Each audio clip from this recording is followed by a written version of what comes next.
As a young child, my grandmother would often tell me about the ancient art of odds and evens. From the age of 5, I started training with those in my village to become the ultimate contestant and win every single round. Essentially, it is a game. It began with my ancestors. However, not all games run as smoothly as they'd hope. And as a consequence, my people today have to deal with their mistakes. My people believe that their souls are the ultimate life source that must be contained after they die. My duty was easy to fulfill. I was the one responsible for protecting their souls and ensuring none of them would be lost. Sometime you must pay for the mistakes of others, my grandmother would tell me. This inspired me, encouraged me, and taught me that I am in control of only what I can control. It took me 7 years to get where I am now, 12 years old and the best player of all time. Unlike my ancestors, I don't make mistakes. At least, I don't choose to. Today was a long-awaited day for my village, but especially for my grandmother. She had raised me throughout my odds and evens education. She was the one who told me ancient folklore and trained me as a young child. I was going to keep her in my mind during every match to remind myself that I was doing this for her. They call me Raya, the stealthiest, smartest, and most secretive in the game. I was the one person out of everyone in my village destined for victory. However, I owed a lot of my success and abilities to my grandmother. Everyone else in the village that trained alongside me cheered me on as I walked through the town. It was early in the morning. Still, the enthusiasm and the excitement did not go unnoticed. It was the most important day of all history, and I was going to be a part of it.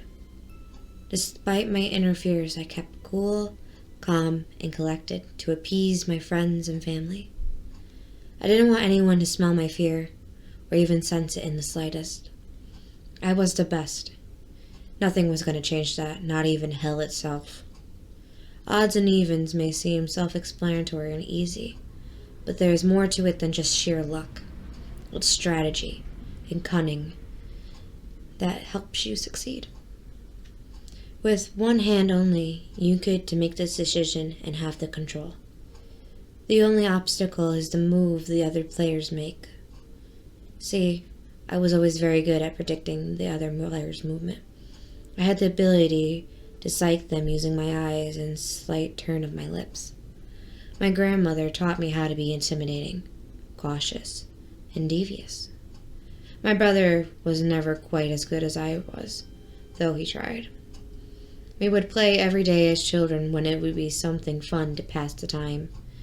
Now, it's life or death, and everyone takes it very, very seriously. The champion of hell is the most successful player in the entire sphere of hell. With only one hand, but 7 fingers, there is no chance of succeeding him. That was until I qualified to play him. Me, a 12-year-old girl from a small, vulnerable village. The news excited most people, but not me. I had to train even harder, practicing day and night, and finding loopholes to distract the creature from my obvious wit and charm. It was just a game.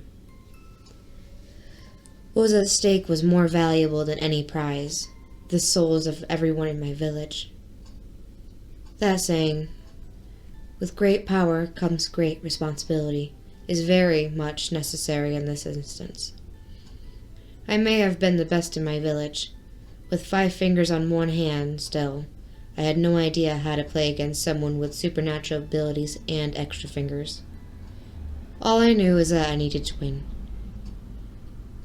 There needed to be an even chance of me doing so in order to protect each and every soul. All the villagers scattered in the central plaza, surrounding a large mahogany table and a grand throne on one end. There he sat in all his evil glory, the champion of hell. His hands steepled, exposing his 7 fingers. He was large, red, and smiling creepily as the villagers cheered for the match to begin. The judge was heavenly, all white and glowing with positivity. I imagined both my personalities right in front of me, the good Raya and the bad Raya. Today, I was going to be both. My grandmother squeezed my hand as they all got ready to take their seats, her eyes bright and round as she stared into my soul. "You are the only champion in this room, Raya," she spoke softly, her squeaky voice causing me to smile immediately. "Thank you, Grandma. I wouldn't be here if it wasn't for you. There's no one else nearly as capable. You will succeed, Raya." I watched my family walk toward the front row and take a deep breath. I can't believe everything that I have worked for is finally coming to an end. This is it. I was going to win, or I was going to lose everything. And losing everything is definitely not an option. As I stared at the champion in front of me on the grand black and gold throne, glistening in the light, I had to remind myself not to expose any fear. He would not smell it, sense it, hear it, or feel it. Walking up to the end of the table, I smirked in his direction, without any hesitation or glint of fear, just like my grandmother taught me. "Well, well, well," the creature boomed, his voice bouncing off each wall like a boomerang. "Odds or evens?" "Evens," I said confidently, and just as loud as him. Our eyes lingered on one another for a moment. I could hear his chest growl, and he huffed loudly. I was glad he didn't challenge it. I won with evens every time I played. There was no way I was going to win with odds. "Welcome, welcome," the heavenly judge announced, settling the vivacious crowd. The room went quiet immediately, and an eerie feeling consumed the air around us. "We are here to govern the clash between the champion of hell and Raya Yearning." Silence. "The first and final best out of 5. Players, take your positions." Silence. "Once the sandglass is completed, the first round will start." My eyes glazed over the room. I looked over at my family and my grandmother and gave them a small smile. The devil in front of me looked only in my direction. He really was hell on earth. I could hear the dripping sand through the ground engulfing the silence of the room. And then it stopped. The crowd started to cheer, but only ringing ran through my ears. It was happening. "Round 1, the judge screamed. And before I could even register what was happening, I threw my hand in the air. 4 of my fingers in one of his 7. Odds. The cheering came to a halt and the silence returned. But this time, it wasn't deafening. It was loud. Each lost round will cost a soul in the village. My eyes scored the crowd, and before I could make a sound, I watched my grandmother fall to the ground. Instantly, I screamed. No other reaction would have made sense at that moment. As much as I wanted to remain confident and intimidating, I screamed. I watched the blue orb float over her body and into the sky. My parents holding on to each other and crying. I can't believe I lost. "Round 2, the judge yelled, while even acknowledging the life that had just passed. Shaken, I barely had time to consider my next move before it happened. 2 of my fingers, and again 1 of his. Odds. My eyes zapped to my family, and another scream escaped my mouth. My brother. I watched as his small body fell to the ground, and the sound of my mother and my father were deadly.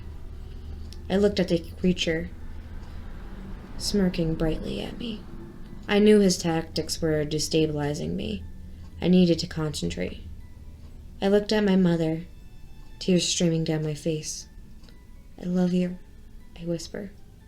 "If I lose the next round, all will be lost." I took a deep breath and remembered everything my grandmother had taught me. Sometimes you must pay for the mistakes of others. Round 3. 1 finger shot in the air matching the creature's. I started to wonder why he had 7 fingers if he only planned on using one of them. Evens. I'd won the round, and the creature lost 3 of his fingers.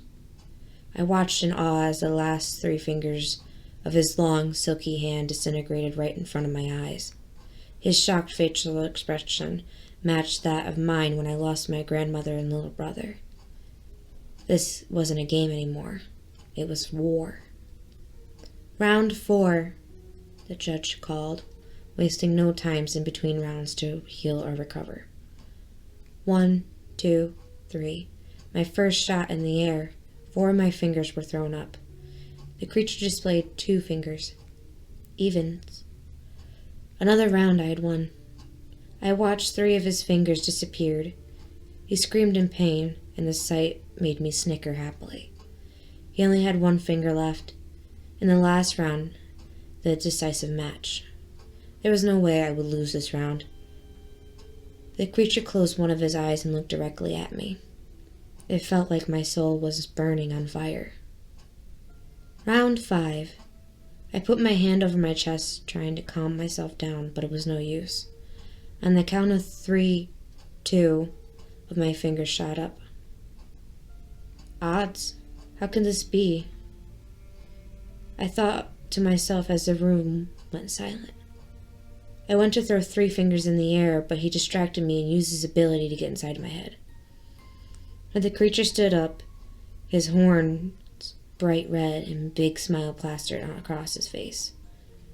I stood there, heartbroken, defeated, and desolate. I failed my people. The village was now ruined because of me, until the judge called everyone to silence. Upon further inspection, the creature is announced disqualified, the judge declared. The entire room erupted in cheers. It seemed one of his eyes were floating around the sphere and called Raya's numbers before she even threw them up. He used his master manipulation to change her fingers at the last minute. The creature, furious, began to scream thunderously at the judge. His fists were banging against the mahogany table. I won, I muttered to myself in disbelief. I can't believe it. Everyone in the village clapped and hollered, and the judge stared lovingly at me. As punishments for his crimes, the souls that were taken will be returned to their bodies. Raya is declared the ultimate champion of odds and evens. I immediately ran toward my family and grabbed my grandmother's hand as her body lay still on the floor. Soon enough, the blue orbs that belonged to the most important people in my life returned to their bodies. My brother was the first to wake up. He coughed into his breath, and I ran into his arms. My grandmother followed suit after. I held her close to me and sobbed with my family. "Did you win, Raya?" my grandmother asked, her voice shaky and rough. "Yes. You're the champion." She smiled at her, with her frail body returning back to normal. "No, we're the champions."